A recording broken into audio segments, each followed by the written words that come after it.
नमस्कार दोस्तों, आपका हमारे अपने YouTube चैनल में स्वागत है। तो चलिए जानते हैं, गर्भ से नहीं तो फिर कैसे हुआ कृष्ण प्रिया राधा का जन्म। देवी राधा का जन्म दिवस भाद्र मास की शुक्ल पक्ष की अष्टमी तिथि को माना जाता है। इस साल ये तिथि गुरुवार 9 सितंबर को है। पुराणों का मत है कि देवी राधा भगवान श्री कृष्ण से 11 महीने बड़ी थी। ब्रह्मवैवर्त पुराण में देवी राधा जन्म से जुड़ी एक अद्भुत कथा का उल्लेख मिलता है। इस पुराण में बताया गया है कि देवी राधा भगवान श्री कृष्ण के साथ गोलोक में निवास करती हैं। एक बार देवी राधा गोलोक में नहीं थी, तब श्री कृष्ण अपनी एक अन्य पत्नी विराजा के साथ विहार कर रहे थे।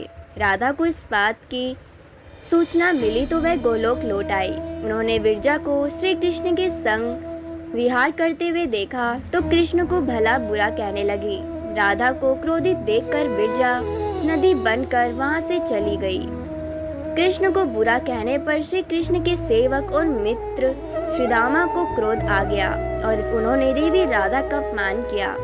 इससे देवी राधा और क्रोधित हो गई। उन्होंने श्रीदामा को राक्षस कुल में जन्म देने का श्राप भी दे दिया। श्री दामा ने भी आवेश में आकर देवी राधा को पृथ्वी पर मनुष्य रूप में जन्म लेने का श्राप दे दिया।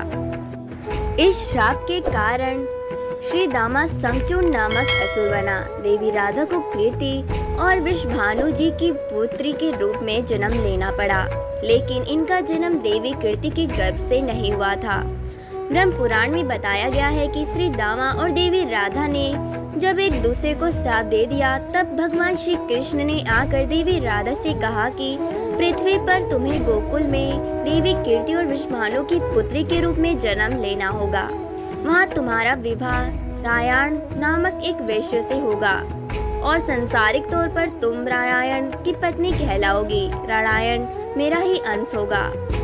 राधा रूप में तुम मेरी प्रिया बनकर रहोगी और कुछ समय तक आपका मेरा विछोह रहेगा।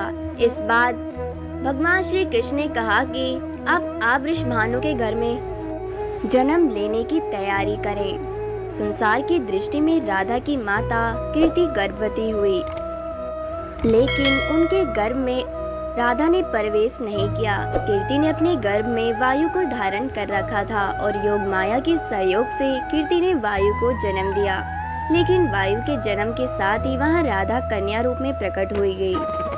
इसलिए ये माना जाता है कि देवी राधा अयोनिजिता थी।